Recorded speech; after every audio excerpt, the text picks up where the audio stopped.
Canes hockey is officially back as we get to have our first on-ice practices for your Carolina Hurricanes at the Lenovo Center on Thursday morning. What are the official camp groups? Who are the PTOs that are joining the Carolina Hurricanes? And we also get to talk about the Locked On NHL Power Rankings that were voted on by the host. That and much more on a Thursday edition of Locked On Hurricanes.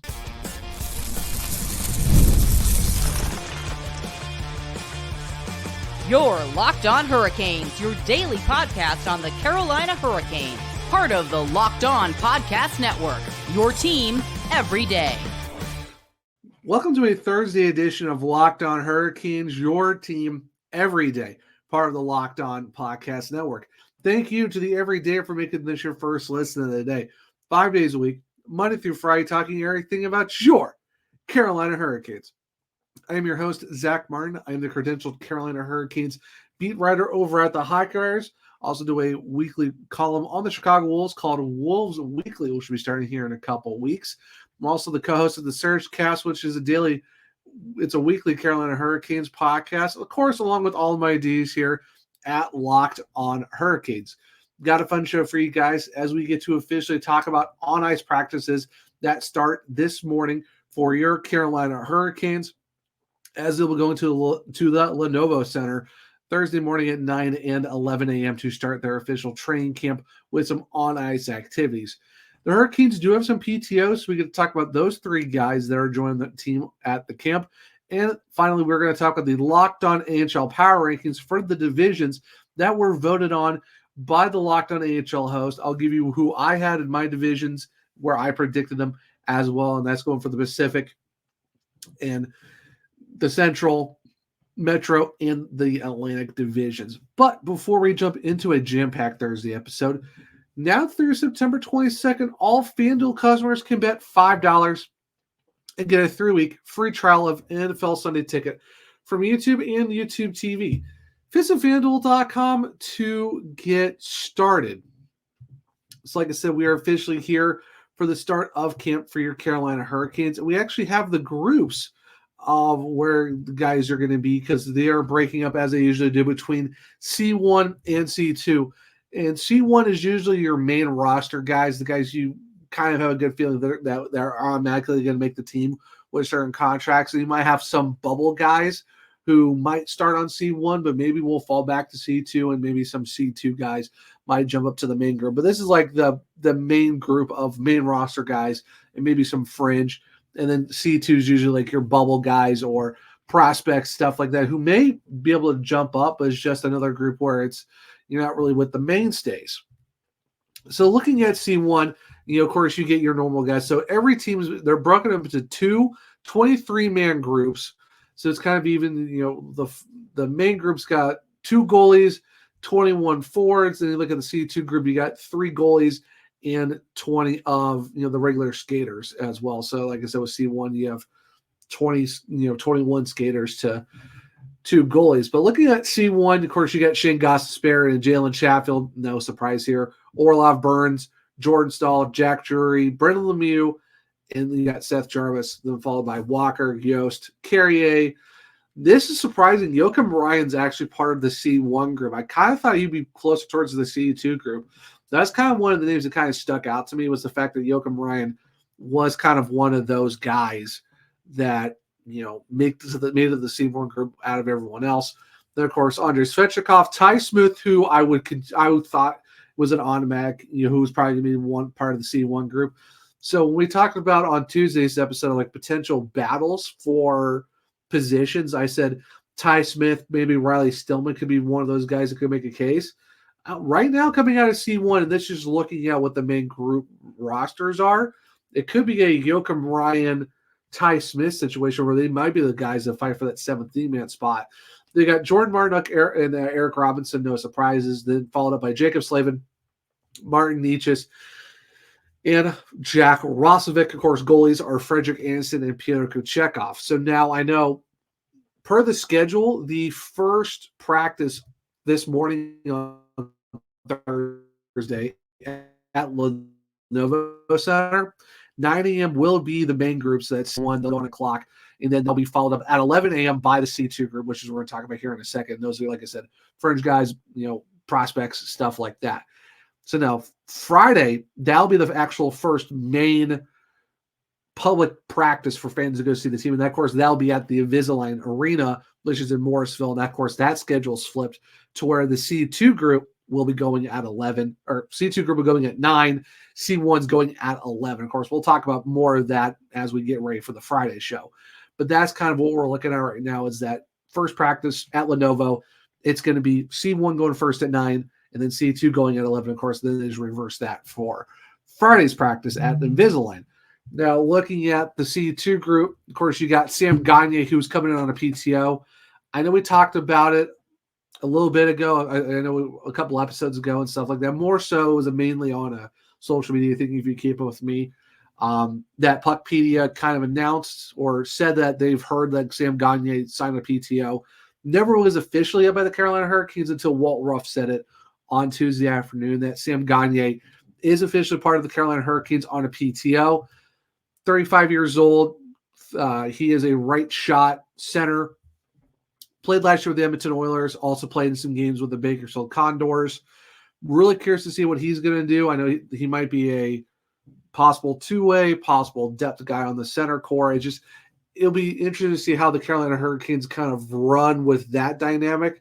When you look at, you got Jack Roslovic, who's technically a center. He's up there. Eric Robinson. Even Tyson Jost, who I would consider probably going to be that extra forward along with a Brendan Lemieux. But Sam Gagne is on a PTO. He's actually one of 3 PTO guys, and all of those PTOs are part of the C2 group. Ryan Suzuki, of course, came back on a 1-year contract. Rocco Grimaldi is actually the other guy who's joining the group in terms of being part of a PTO. So he is also a right shot. They listed him as a right winger, but I know some other places consider him as a center winger. But 31 years old, he is actually going to be wearing 19 at camp. And yeah, Sam Gagne is wearing 15. So, of course, for everyone who's worrying about certain jersey numbers, Sam Gagne is 15. Rocco Grimaldi is 19.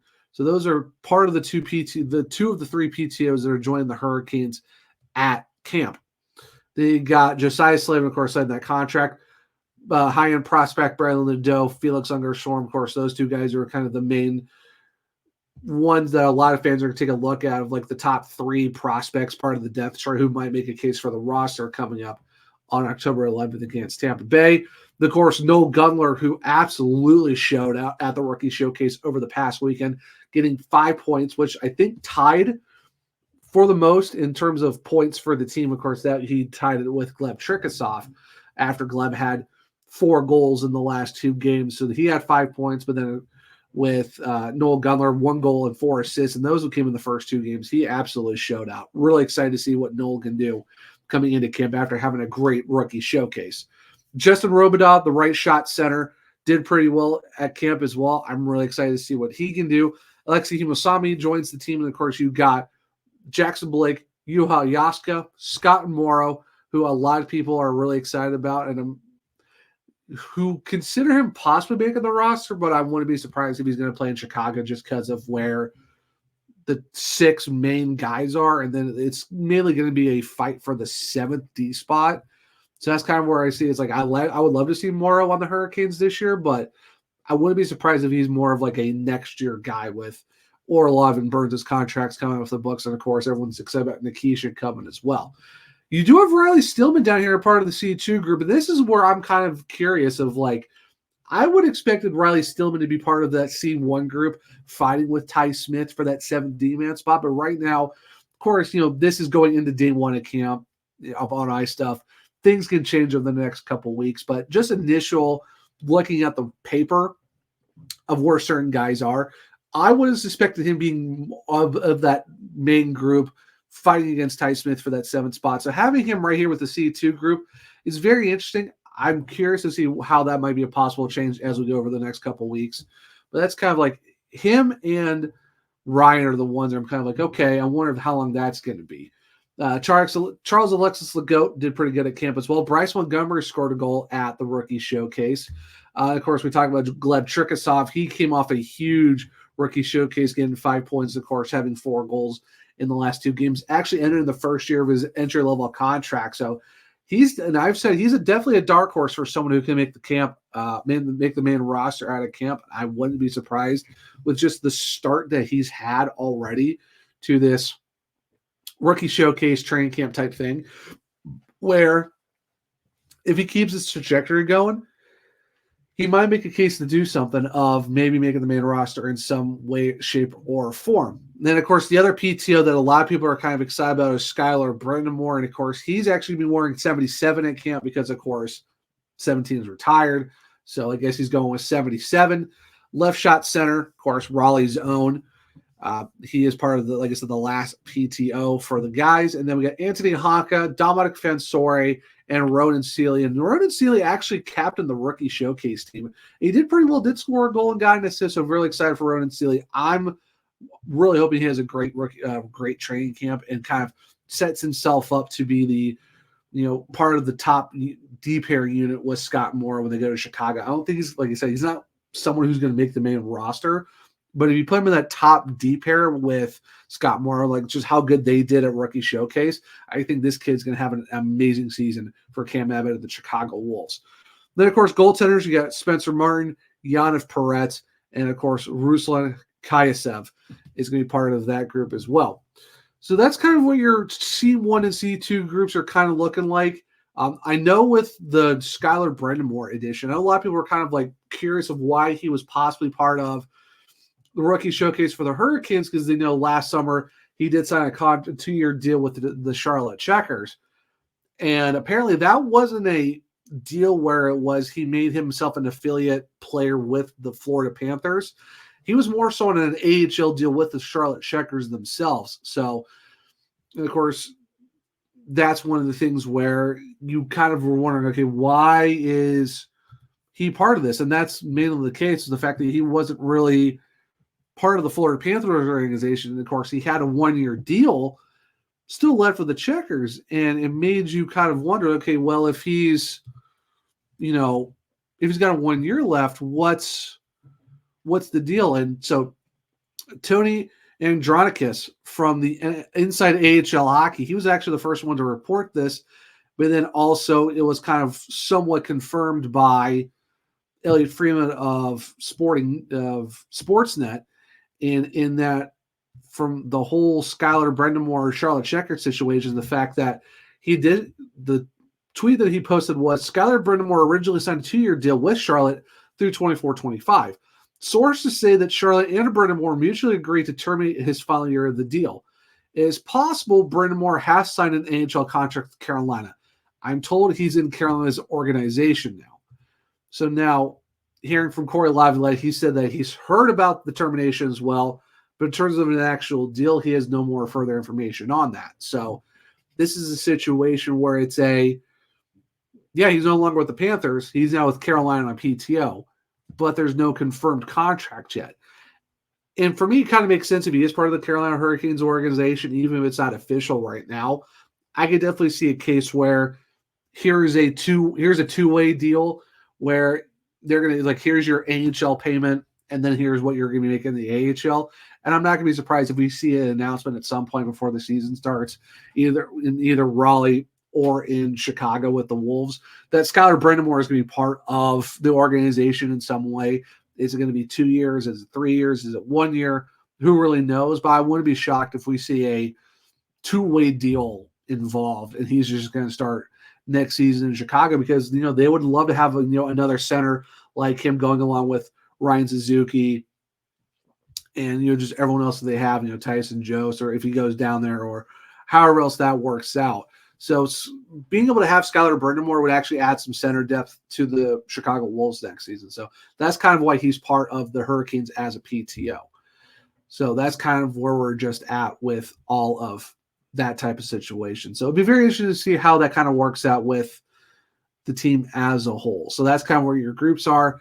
And we'll dive more into the PTOs, because I know I already mentioned them, but I think we should definitely need to talk about what they could possibly bring for the Hurricanes if they somehow make the team, or just mainly being mainstays in the organization starting in Chicago. So we'll talk about that here in a second on a Thursday edition of Locked On Hurricanes. You've heard us talk about FanDuel, America's #1 sportsbook. Well, we have something a little different for you. Now through September 22nd, all FanDuel customers can bet $5 and get a 3-week free trial of NFL Sunday Ticket from YouTube and YouTube TV. Then, with a YouTube TV base plan, you'll be able to watch every regular season Sunday afternoon out of a marquee game. All you need is a Google account and a current form of payment, and you can cancel at any time. Just visit FanDuel.com to download America's #1 sportsbook. Welcome back to segment 2 of Locked On Hurricanes, your team every day. So like I said at the end of segment 1, I know I mentioned the PTOs in the first segment, but now we're going to kind of dive a little bit more into the PTOs or the professional tryout guys. Like I said, there's only 3 of them: Sam Gagner, Rocco Grimaldi, and Skylar Burnmore. And how their seasons were last year, what they could potentially bring to the Hurricanes, or mainly just be able to add their assets to the Chicago Wolves for the upcoming 24-25 season in the American Hockey League. Now with Sam Gagner, for those who don't know, he is a right shot center, 35 years old, originally drafted 6th overall by the Edmonton Oilers in 2007. Now, last year, he did play in 28 games for the Edmonton Oilers, 5 goals, 10 points, and 10 penalty minutes in 28 games. Played 262 minutes of total time on ice. Had a Corsi for percentage of 54.2, which is really, really good, all things considered. Because usually for that, it's more so of possession and how much your team has it when you're on the ice. Over 50% means you're doing really good. So 54.20 is really good for Sam Gagner. Goals for percentage, you kind of would be above that 50% range as well, but he was actually at a 45.5.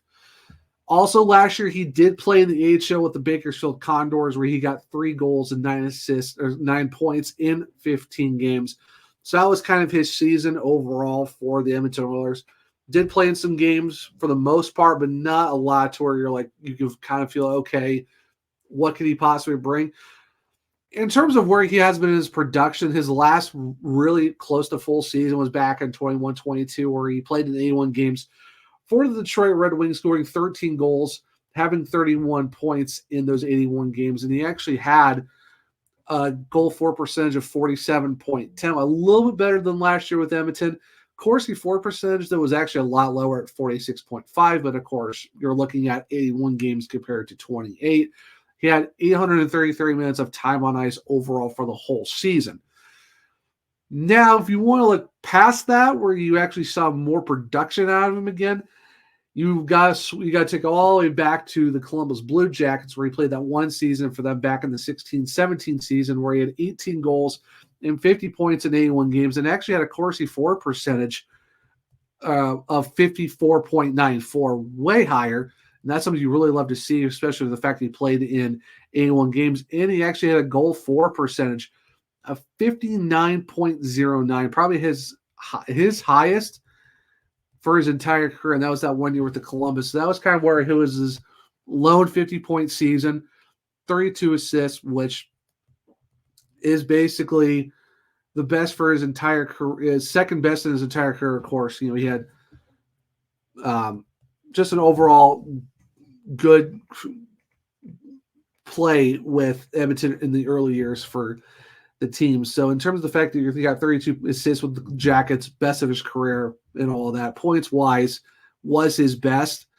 Other than that, he's not really been someone who's eclipsed 50 points a whole lot, or, you know, a guy who's kind of mainly gotten closer between 35 and 40. So while he does have a experience being the right shot center, has been playing on multiple teams, he could bring some depth to the Hurricanes. I just don't. I'm curious if it's going to be if he's possibly just going to audition for another team, if they cut him at end of camp, or have him start in Chicago. I just don't really see where he could be a depth option asset for the Hurricanes, because yes, you want a right shot center, but you do have Jack Roslovic, you do have Martin Necas if you have to go there. Your extra skater would be Tyson Jost, who's a left shot. In terms of Gagner, I would rather go with someone like Tyson Jost or someone like a Ryan Suzuki, who are younger, that could probably give you a little bit more of something than what Sam Gagner could do. Because, like I said, his last best season was 2 years ago with Detroit, and he hasn't had a 50-point season since Columbus. That's 16-17. So you're talking 7 years, and it's just one of those things where I can see where the Hurricanes would look at him as a possible PTO, but I wouldn't really put my hopes up on him being an impact guy for the team and what he really could do overall. So it's not terrible, but I'm really curious to see what the idea is here for the Carolina Hurricanes. Now, the other guy they brought in, and like I said, per Puck PD, he is a center. Of course, the Hurricanes put him as a right wing, so I'm going to say it's a possible center right shots. 31 years old, so you do have a nice age difference between Rocco Grimaldi and Sam Gagner. Of course, Grimaldi was a 2011 draft class, second round 33 overall by the Florida Panthers. Now, last season, he played his entire season with the Chicago Wolves. Of course, this is when they were independent. 36 goals, 37 assists for 73 points in 72 games. Over point per game guy, 36 and 37. The fact that he's doing this at 30 going into 31 last year, really, really good for Rocco Grimaldi. He's still someone who can really put up points and be a productive player. Even looking back, even the season before where he played with the San Diego Gulls and the Rockford High Sox, and even played at the World Championships for Team USA. These stats alone are insane of how good Rocco Grimaldi was 2 years ago. San Diego Gulls, 54 games played. He had 27 goals and 56 points in 54 games, point per game. Rockford Ice Hawks played 16 games with them, 6 goals, 17 points in 16 games, over a point per game. World Championships for Team USA, how about 7 goals, 14 assists in 10 games? Beyond a point per game guy. Rocco Grimaldi, and the fact that he did this in 22-23 with 2 different AHL teams and the World Championships for Team USA, over a point per game, over a point per game, over a point per game.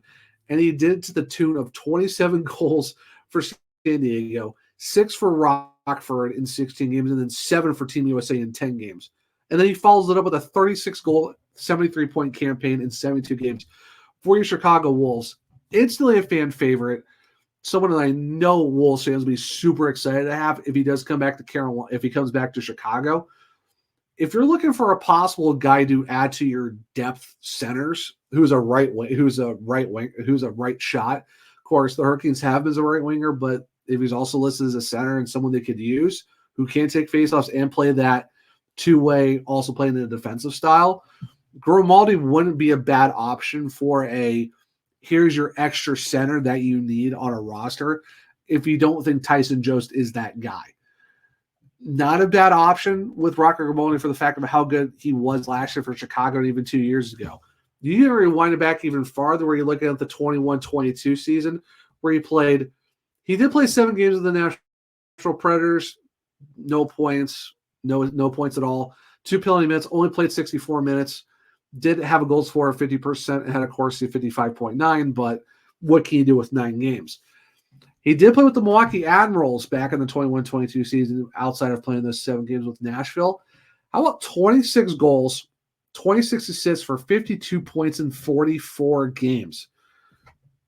I think we're seeing a pattern here of how good Rocco Grimaldi is. And, of course, I know everyone's saying, oh, it's the AHL, blah, blah, blah, blah. Well, I mean, point per game is point per game. I don't care what league you're in. The AHL is not a, dumbed down, it's a whatever league. Like, the AHL is really good. And the fact that he's been able to do this ever since 21-22, where he's been over a point per game guy every single year, scoring a bunch of goals, like I said, 26, 27, 6 with Rockford and 36 last year with Chicago. That's still pretty impressive. If you want to take it all the way back to the 1920 season where he played 66 games with Nashville, he still did get 10 goals and 31 points in those 66 games. That's really not bad. Goal for percentage of 58.10 and the Corsi for percentage of 51.3. I'm saying Rocco Grimaldi is a pretty good pickup for the Carolina Hurricanes and someone that you could really use either in Chicago or in Carolina. If you want more proof of how good he is, 2016-2017 with the San Antonio Rampage in 72 games, 31 goals, 55 points. I mean, I don't really what else I could say about how good Rocco Grimaldi is, and I think just having him as a possible option is a really good one for the Carolina Hurricanes, and someone they could really look at and be like, okay, we might be onto something here with, if he's going to be in Carolina or if he's going to be possibly, so just something. Now, the last PTO is, of course, Skylar Brind'Amour, who is Raleigh's own son of a legend, Rod Brind'Amour. 25 years old. He is a left shot center. Originally, he was a 6th round, 177th overall pick back in 2017 by the Edmonton Oilers. Of course, he mainly, was a free agent pickup going by the Florida Panthers. Of course, signed with the Charlotte Checkers last season. Now, he only played in 54 games for the Checkers, got 3 goals and 8 points in those 54 games. Of course, last year I did cover the Charlotte Checkers for the most part for the Calder Times. And from where he was, he did become someone that could use on the PP2 group. Definitely played a lot of fourth-line minutes. So overall, if you look at where it's just one of those things where your first pro season, you're kind of, you're not an affiliated guy with the Panthers. So it was one of those things where Jordy Kinnear kind of put him in a spot, see where he can grow at. He did get better as the season went on, but he was really staple to that fourth line. But overall, if you look back at his, time at Quinnipiac, he, 22-23 when they won the national championship, 14 goals, 32 points in 41 games. That's really, really good for Skylar. Overall, not a bad career. The 21-22 season, he had 3 goals, 20 points. So he's not someone who's going to score a lot of goals. He's more of a distributor more than anything else.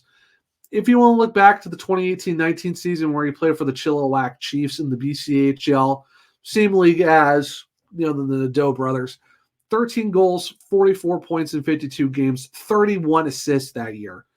So that's really something to kind of keep an eye on for the fact that he's not, like I said, he's not a guy you can look at as he's your main goal scorer. He's going to be main distributor more than anything else. Like I said, most likely he's not going to be going into the Hurricanes coming out of camp. This is going to be a situation where they want to bring him in, get him into the organization, get him through the system, and then we're going to probably see a contract where it's a 2-way, possibly 2 to 3 years, depending on how that looks. He's going to start the season in Chicago, which with Cam Abbott, someone really great to learn from, get to learn the system more as Abbott and Brind'Amour are kind of going to be running the same systems in Chicago and in Carolina. So a good guy to someone to learn from in a situation where the Wolves would love to have him as part of their center core. Like I said, as Ryan Suzuki, possibly Rocco Grimaldi, and whoever else they kind of have down there in Chicago. So those are your PTO guys. We know who the main players are in terms of the main roster, of course, the main prospects, but definitely wanted to talk about the PTOs because, a lot of teams have more than others. Those are your 3 that are going to be joining the Hurricanes at camp. So now we get to talk about power rankings, and that is going to be with the Locked On NHL hosts. I'll tell you where teams got ranked in our first power rankings of the 24-25 season. I'll let you know who I picked in terms of where I placed them per division. So stick around as we'll talk about that here in a second on a Thursday edition of Locked On Hurricanes. All right, guys, we got to talk about Gametime. And Gametime has a new feature called Gametime Picks that makes getting tickets for your favorite live events even easier. With Gametime Picks, it filters out the fluff to show you only incredible deals on great seats so you don't have to waste time searching through thousands of tickets. The things I really like about the fact that is you can actually toggle a feature where you can see your fees before you even get to your checkout. How great the Gametime Picks actually is, too, when it comes to finding tickets. And their seat view finder, which is a really great addition to the app. Now, with Gametime Picks, you're going to curate it to make it easier to save more on not just sports, but concerts, comedy, theater, and so much more. And this all-in pricing thing they have, this is something that's really, really cool. So you've got to make sure you toggle that feature so that way it can show you your total up front with no surprise fees at checkout. So you've got to make sure you turn that on to be able to use your all-in pricing feature when it comes to not being surprised with fees at checkout. Now, their seat view finder, well, you get a panoramic view from your seat in the app before you buy, so you don't have to worry about obstructive views, weird angles, or any of that. The app will show you right there and where you're going to be looking at before you get to the event cards, because you want to take the guesswork out of buying tickets with Gametime, and you can do that with the app. So make sure to download the Gametime app, create an account, and use code LOCKEDONNHL for $20 off your first purchase. Terms apply. Again, create an account and redeem code LOCKEDONNHL. That's LOCKEDONNHL for $20 off. Download Gametime today. What time is it? Gametime.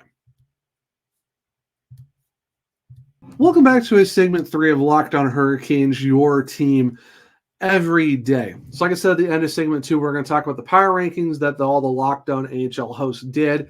That was published on Thursday. If you're on the YouTube side of things, you kind of see where I'm a little bit smaller on the screen because I want to be able to show you guys what the actual rankings look like. If you're on the audio side of things, this is where the hosts we are going to do this throughout the season. We're kind of ranking the divisions between the Atlantic, the Metro, the Central, and the Pacific, and where everyone's kind of stacking up right now between all 32 hosts. Now we're going to go through the Atlantic, Central, Pacific. We're going to go through the Western Conference first, then go to the Atlantic, then go to the Metro, and I'll let you guys know where I kind of picked the teams in terms of the Metro at least. So going out west of the Pacific, of course, through all the hosts, you got the Edmonton Oilers at 1, followed by the Vancouver Canucks, Vegas Golden Knights, the Los Angeles Kings is kind of your top 4. Then you got the Seattle Kraken, Calgary Flames, Anaheim Ducks, and the San Jose Sharks. The one thing I will say about this, I actually put the Sharks over the Ducks just because the Sharks did a lot more over the offseason than I think the Ducks did. The Ducks had a great draft, but in terms of being able to add assets and kind of make your team somewhat better, I think the Sharks did a little bit more. So if it was me, I would kind of flip the Sharks and the Ducks. The Kraken did some things in the offseason, but I still think the Flames are kind of have a little bit of an edge over the Kraken, but not by a whole lot. So I would kind of flip 5 and 6, and then I would flip 7 and 8 in terms of the Pacific Division. But other than that, it kind of makes sense just of where everything is at. I would maybe consider flipping the Canucks and the Oilers as well, but as of right now on September 18th, 19th, not a bad thing I would be okay with having Edmonton 1, Vancouver 2. Now, going to the Central Division, you got the Dallas Stars, Colorado Avalanche, the Nashville Predators, and the Winnipeg Jets as your top 4. And then you got the Minnesota Wild, St. Louis Blues, the Utah Hockey Club, and the Chicago Blackhawks. Honestly, I'm not really upset by how this one kind of shook out because just where everything is at right this minute. I would kind of agree with this. The Stars, they kind of got a little bit better. They still kind of the same team, but I think where they're at compared to maybe where Colorado's at, I think the Stars have somewhat of an edge. Nashville, while they did have a lot of additions of Stamkos and Shea and Marchessault, and they locked up, UC Saros, I think they are in a good spot of making the playoffs. I just don't think they have the team that could probably leapfrog Colorado and Dallas just because they have a lot of new faces. The Jets are an interesting team just because you have Connor Hellebuck. You got, you're still waiting to get signed Cole Perfetti as of right now. That's not done yet. But you got Alafalo and all of them. So the Jets are a team where they could definitely make the playoffs as the possible number 4. Just because I don't know where the Wild and Blues kind of necessarily stack up right now. It's just because of how their offseasons went. Well, yeah, they did have some additions and some stuff like that. Are they playoff bound? I'm not really sure. Utah did make a lot of moves. They did get Sergachev. They did get, take care of things in the offseason. I'm really curious to see how they're going to stack up for the rest of the division. Now going to the Atlantic, this one where it's going to be very, very interesting, where I would kind of consider some other teams in other places. Florida Panthers coming in at number 1, not surprising because the fact they are the defending Stanley Cup champions. I'm just curious with some of the guys who did leave and how the rest of the roster is. But right now, I think the Florida Panthers are sitting pretty good. Toronto Maple Leafs at 2, Boston Bruins 3, Tampa Bay Lightning is your top 4. And then you got the Detroit Red Wings, Ottawa Senators, the Buffalo Sabres, and the Montreal Canadiens rounding out the rest of the division. The Bruins, while they did make some additions with Elias Lindholm and Sidorov, I'm going to be somewhat less optimistic of where they're going to be. I still think they could probably be in your top 4. I don't know about 3. Tampa, they do have Jake Gensel, but is that really going to be enough to overcome some, losing Stamkos and how the rest of the roster is going to be? Because basically it was kind of Nikita Kucherov kind of willing this team into the playoffs. Can they do it again? I'm not sure. It all just depends on how how the bottom four go. Could you say Boston, Tampa might flip the 3 and 4 spots? Maybe. I'm not really sure. I think it's where you're going to see kind of top heavy in the top two. But of course, you never really count the Bruins. So I could be saying that the Bruins could finish fourth and they could be finishing second or first in the division because it's just Boston. The Detroit Red Wings, I think they did make some decent additions this offseason, though. I don't know why they have to have 4 goalies, because they added Talbot and they've added some other guys. We also got Alex Lyon, too. So they also got Billy Husso. It's very goalie heavy. The rest of the offense is kind of a question mark. So Detroit Red Wings are going to be in an interesting spot to where can they actually make the playoffs this year? Ottawa Senators, you could make a case where they might do something, but I'm just not really, we all thought they were going to do good last year. They really didn't show up. So I'm hesitant on being optimistic on the Senators. The Sabres, they did make some moves as well this offseason. Is that going to be enough? You got to hope a lot of guys stay healthy. You got to hope that guys like Alex Tuch, Tage Thompson kind of show up, put the points that they need to. And, you got Jukka-Pekka Luukkonen. How is he going to do as your number one goaltender? And is it going to be Devin Levi as your backup, or is it going to be Eric Comrie? So I'll be curious to see how that works out. Montreal Canadiens, I mean, they got Patrick Laine, but of course this was probably, we did this after the trade, and we don't know how he's going to be for Montreal. They could slide up playoff bound. I'm not really sure if they're quite there yet, but Montreal's going to be someone to definitely keep an eye on in terms of the Atlantic, if they're kind of stuck in the basement, or do they make some moves and go up to 5 or 6? Now with the Metro, this is where I'm very curious. This is where I'm like, okay, how is this going to shake out? So the New York Rangers coming at number 1, of course, President's Trophy winners, did beat out the Hurricanes by 3 points. And speaking of the Carolina Hurricanes, they come in at number 2 on the Metro Division rankings. New Jersey Devils at 3, the Pittsburgh Penguins at 4, New York Islanders at 5. Then you got the Washington Capitals, Philadelphia Flyers, and the Columbus Blue Jackets. Now, I will say I did put the Rangers 1, Hurricanes 2, just because of where the Rangers are. I'm like, I would love to be biased. I'm biased, but also a realistic person as well. And I know the Carolina Hurricanes did take a half a step back. Where could they fight for the division title? Yes, possibly. I think it's still possible they could do it. But the Rangers didn't really lose a whole lot. You got to hope that, everyone stays healthy and some guys can figure it out. Like, Capo Caco, and how's their goaltending going to be with the Ursa Circuit? Because he kind of came back to earth last year. How's he going to be? So, but I wouldn't be surprised if the Rangers might go back to back. Of course, I put our Hurricanes at number 2 because, of course, yes, they took a half a step back, but on paper, you still got a really good defense. You got your goaltending, and you know what that's going to be like. Hopefully, Frederick Anderson stays healthy. Pierre Gachakov builds off of last season where he started in 40 games played in 42 and had a really good season overall. The New Jersey Devils coming in number 3. I'm not surprised just because of all the additions they've had this year. You got Jacob Markstrom, Jake Allen as your new tandem. Then you get Steph Nason, and you also get Brett Pesce. So you got some 2 former Hurricanes on the New Jersey Devils. I could see them fighting for a top 3 spot just because of where they're at. The main thing for them is they got to stay healthy. You got to hope, if you're a Devils fan, you got to hope that, of course, I would say Jack Hughes, but he is also injured for the next 4 to 6 weeks. But you also got to hope that Dawson Mercer is good. You got to hope that Nico Hischier stays healthy. Dougie Hamilton stays healthy. So it's you got to have a lot of hopes in guys staying healthy. And of course, Hughes not being healthy, Jack Hughes not being healthy to start the season off. That's going to be a very interesting case of how that's going to work out for the Devils and where they're going to be. Is he going to be good to go by the time that 4 to 6 weeks are up, or is he going to have a slow start? So you got to kind of hope the rest of the roster kind of picks him up. Now, the Pittsburgh Penguins at 4 is a very interesting, I would say, type of placement for them. I did put them in 5th just because, they got Reckham McGroarty. They also got Cody Glass as well. I'm just not really 100% sold on the Pittsburgh Penguins making the playoffs. I mean, of course, I'll be surprised. I'll be shocked if they do, or I wouldn't really be surprised because it's Sidney Crosby, who just got a new 2-year, $8.7 million per year deal.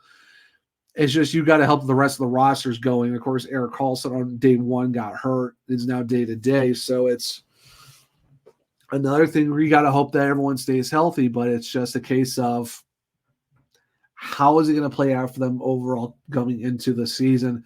Can their power play actually not go 0-32 and for a month? And is it a roster that could make some moves and kind of catch some teams sleeping? So I could see them coming in fourth, but it all depends on how, if the Islanders are going to island their way back into the playoffs and how the Washington Capitals are going to be. But of course, too, we keep looking at a situation where it could be 5 teams in the Atlantic and 3 in the Metro making the playoffs. So, yeah, Pittsburgh could finish fourth, but that doesn't mean they might make the playoffs. We could see a 5-3 situation with the Atlantic. So the New York Islanders come in at 5. I kind of had them at the number 4 spot because you don't really want to sleep on the Islanders because of who they are. Now, you do get Anthony Duclair, and that's pretty much your only move outside of, again, one of the Russian forwards. They could be a team where I can see taking a massive step back to where it's possibly is a Pittsburgh Penguins making the number 4 spot. So I did have Islanders and then Penguins as part of the power ranking. Of course, that's not my official predictions. I will do official predictions as we get closer to the regular season, but just this is where we're at in terms of power rankings. And I had the Islanders ahead of the Penguins, so 4 or 5 were flipped for the Metro Division. Washington Capitals, it's one of those things where you do get Logan Thompson as your goalie. He was paired with Charlie Lindgren. Of course, both guys kind of catch right-handed. You do get PLD. You have to hope PLD kind of just figures it out and be the guy that everyone thought he was going to be in Columbus and in Winnipeg and in LA. So it's just, this is a year where you're kind of like, okay, you're going into year 2 of your 8-year deal.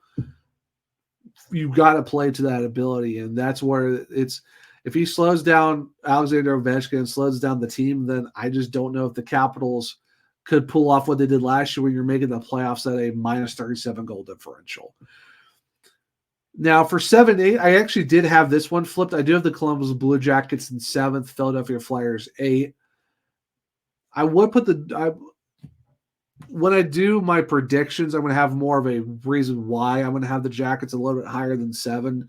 But in terms of just the power rankings as of right now, I put them over the Flyers just because the fact that, the Flyers are bringing most of the same team back. Their goaltending is very suspect. I know Columbus is too, but at least you kind of have some guys right now on the NHL team and even in the pipeline in Cleveland with the Monsters to where if something happens to the main roster, they can still figure out in terms of goaltending. They do bring in Sean Monahan for 5 years. Great deal. Unfortunately, with just the heaviness of what's going on with losing Johnny Gaudreau, it's one of those things where you hope that they kind of rally around that and make it a win this for Johnny, like getting into the playoffs for him. They did sign James Van Riemsdyk on a 1-year deal under $900,000. Someone who knows, how that locker room is going to be like. And I think JVR is someone of the Jackets right now needs that mentality of like, hey, let's rally around together. Let's get this done, and make it a memorable season for Jackets fans. And of course, you can see that with Boone Jenner, Zach Werenski, Eric Branson, and the rest of the leadership group that they want to make this a huge year. And of course, Don Waddell said that he's not done yet with this roster. So as of right now, in terms of what the hosts think, Flyers 7, Jackets 8. I personally put the Jackets at 7, but of course, when I do my official predictions of each division, then you'll know where I kind of put the Jackets in a different spot, just because it's more of a. You know what? I'm going to save that for that episode as a little teaser. Make sure to check out that Metro predictions, and I'll give you more reasons why I have the Jackets higher. But that's kind of what we're looking at right now. If you're on the YouTube side of things, like I said, here's what the official list looks like. If you're on the audio side, we just kind of went over what that looked like. So once again, just for the Metro, Rangers, Hurricanes, Devils, Penguins, Islanders, Capitals, Flyers, and then Blue Jackets are your official 1 through 8 in terms of that. So I know this is a longer episode just because of the fact we had to go through and do a lot of, hey, this is what the groups look like. Here are your PTOs, and then just going over the power rankings as a whole. So a little bit longer episode than usual. Hope everyone enjoyed it. So that we were kind of getting rocking and rolling on our first day of on-ice practice for your Carolina Hurricanes. Like I said, Lenovo Center, 9 o'clock for C1, 11 o'clock for C2. Of course, like I said, that'll flip for Fridays, which we'll talk about more on Friday's episode of Locked On Hurricanes. But I hope everyone enjoyed this Thursday edition of Locked On Hurricanes. And thank you for making Locked On Hurricanes your first listen today. Now for your second listen, go find Locked On NHL, where local experts keep you up to date daily on all the biggest storylines ahead of the season. Find Locked On NHL on YouTube or wherever you listen to podcasts. If you want to keep up with me, one true Zach on X. Podcast is _Hurricanes. If click the link tree in my bio, you can check out where to listen to this podcast, or just look up Locked On Hurricanes on all podcast platforms. Leave a 5-star review, because if you do, I might read it on the show. If you click the link tree, like I said, you can find all my articles at the Hacker Areas, which is going to be covering the Carolina Hurricanes and also the Chicago Wolves. There's links to listen to my other podcasts, the Searchcast. And if you want to follow this podcast, it's L_Hurricanes on X. And you can also, like I said, find on all podcast platforms to listen to the show. And if you're on the YouTube side of things, make sure to subscribe. Hit the bell notification so you don't miss the show. Hit the thumbs up button. Let me know that you like the show, because it helps us be able to get onto the For You pages and grow on YouTube. So make sure to share this podcast as well with other Caniacs so they become everydayers just like you, because we are over 960 subscribers. We are on the road to 1,000, because if we get to 1,000 subscribers, I might just do something special for you guys. Hope everyone enjoyed the Thursday edition of Locked On Hurricanes. Hope everyone enjoys their Thursday as we finally have Hurricanes hockey back in the form of on-ice training camp. And until next time, as always, let's go Canes.